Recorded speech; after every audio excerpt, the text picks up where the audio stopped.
Anyhow, all right. Good morning, beloveds. I watched 5 hours of figure skating last night. Mostly because the figure skating is happening during the day while I'm at work, so we record it and then watch it at night. So I didn't actually watch 5 hours, it was just 5 hours of recording.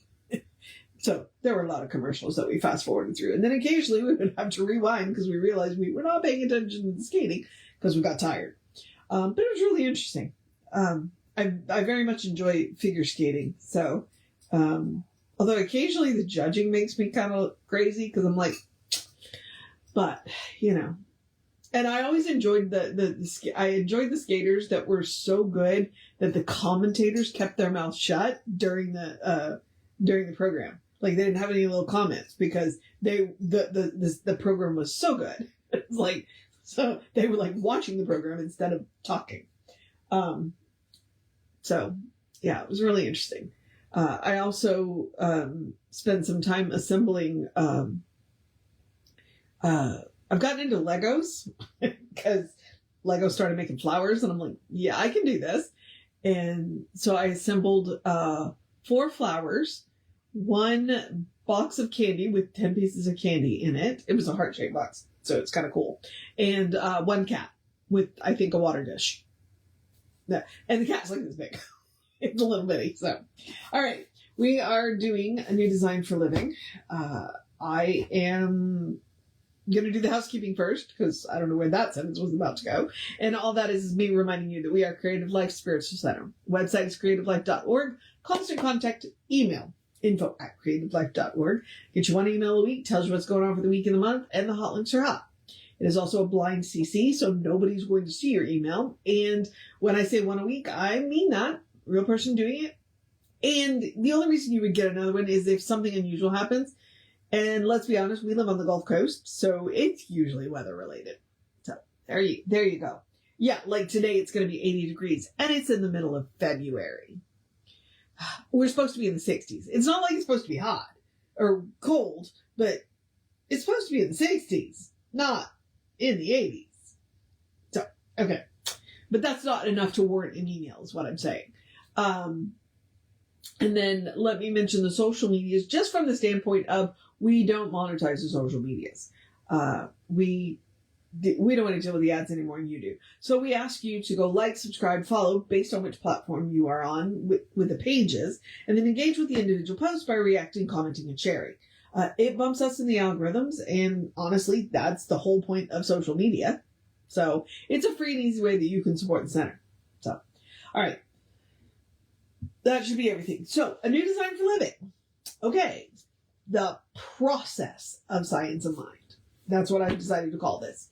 It's something that Jesse's been leaning into lately. Is he reminds us that, you know, when you treat for something, the universe doesn't just hand you whatever you've treated for. It hands you a process. And so that is what this is. This is the process of science of mind. I like to, it's not really a joke. I mean, it's the truth. Science of mind is not a religion. We don't teach you what to believe. We teach you how. There's a difference. So, by teaching, what you believe is between you and the divine. We teach you how to believe and why that belief is important. Not, we don't know the whole why, but why belief is important and why belief works. So, that's our bag. And that is what this book is about. It's like, here, why do you believe what you believe? And this is why your life looks the way it does. And here's how, if you don't like that, you can change it. Or if you do like that, you can get more of it. So, and I like the title. So we're in a new chapter. I think we're in chapter 10. And the title is A New Outlook. Okay. And the first little article is called Rampant Imagination. This one is Think Sensibly. And amidst and in spite of all of the confusion of thought that surrounds us, let us try to maintain a rationality. being willing to accept anything that seems to be true, no matter from what source it may come, and at the same time maintain a balance of thought which can intelligently and without harsh criticism repudiate that which denies either the most profound logic of the mind or the deepest feelings of the heart. Ernest is known for his run-on sentences. But what he's saying is a balance, okay? Because you want to be able to believe something that works, no matter where you got the information from, but still, on the other hand, be able to reject things that are just ridiculous without harsh criticism. It's like, we don't need to go on a big rant on why this is wrong. We just say, okay, you know what? That didn't work for me, and move on. We don't need to condemn everybody in the world that maybe it works for. Maybe it doesn't work for us. And we can just let it go, you know? I like that he put in there without harsh criticism. Because frequently people are like, well, it doesn't work, and here's why everybody that does it is bad and wrong. And I'm like, well, but it's working for me just fine. And all you're doing is, with your harsh criticism, is just making it not work that much better for you. Okay, so balance is what he's talking about. It is impossible for the universe to be divided against itself. It is unthinkable that God, the creator, would or could destroy its own creation. It is unbelievable that immortality could exist for some and not for others. On the other hand, it is not unthinkable that since the very laws of life are neutral in their action, they must react to us in the way we use them. Yeah. The whole for me and not for thee argument doesn't work. You know, nature doesn't work that way. But the laws, on the other hand, are going to react to the way we use them.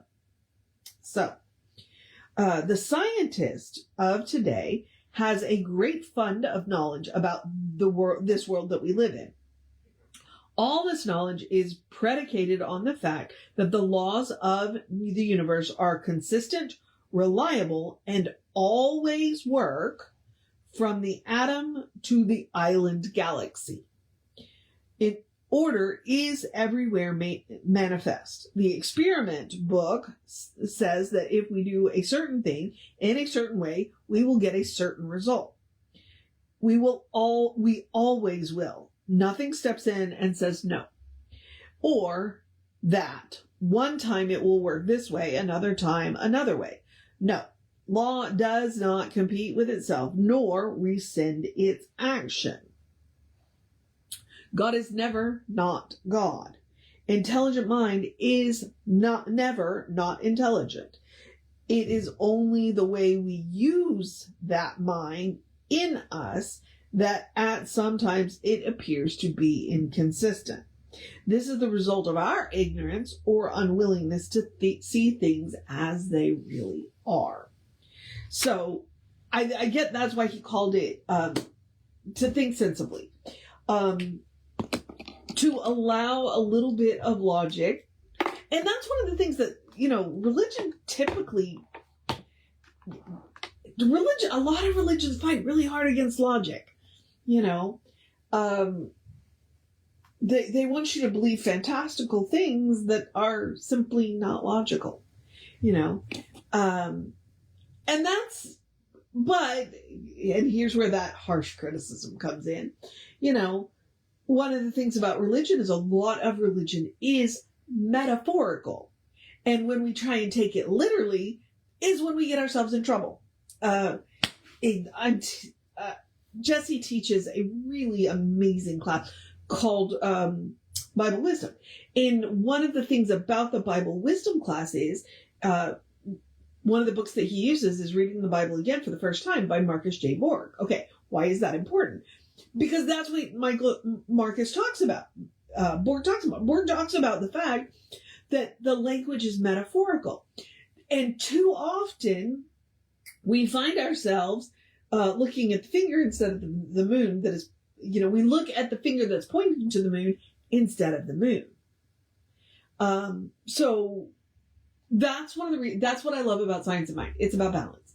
It's about recognizing that, yeah, it looks chaotic, but under the chaos, there is order. And when we can tap into that order, then we're going to get consistent results.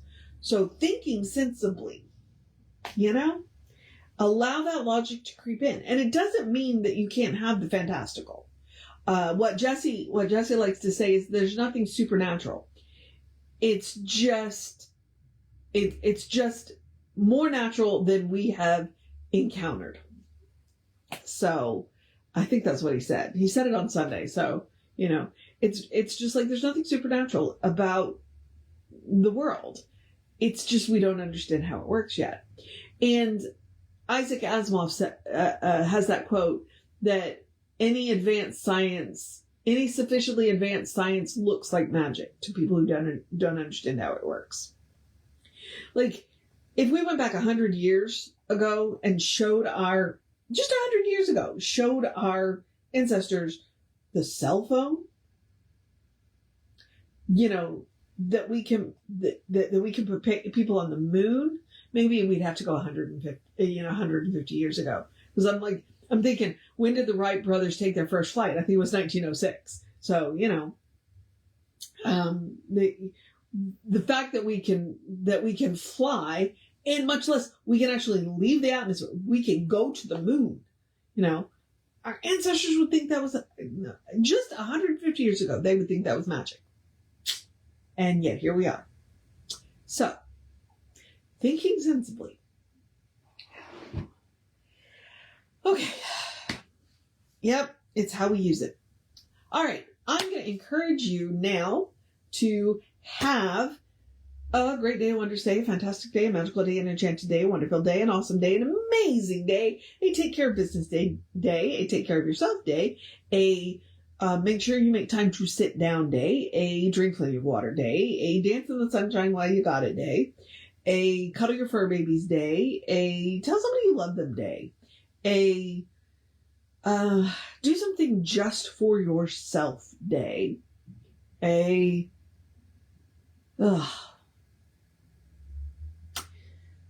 turn on your fans day, because I'm sitting here sweating. So, a good day. And if that is too much pressure, because occasionally it is, sometimes more than occasionally, but we won't talk about that. At least not right now. Simply have a day. You are enough, just as you are. You're a beloved expression of the divine. You're a spirit in motion, God in action, a brilliant light, a divine spark, a beautiful masterpiece, and a work in progress at the same time, at your own pace. Very important. And, as Reverend Jesse likes to call us, you are godly. So, explore the truth of your being. Get to know who the divine knows you to be. Yeah, who the divine knows you to be. Or how the divine knows you. It's going to be the same answer. The divine knows you to be good. It's all the divine knows. And from there, anything is possible. All right, beloveds, I'm going to move on into the process of my day. So I'm just going to remind you, Reverend David should be on around 5 p.m. with you, although you and I know as well as David's going to be on when David's going to be on. I'll be back with you between 9 and 9:15. Take care of yourself. Know that you are loved.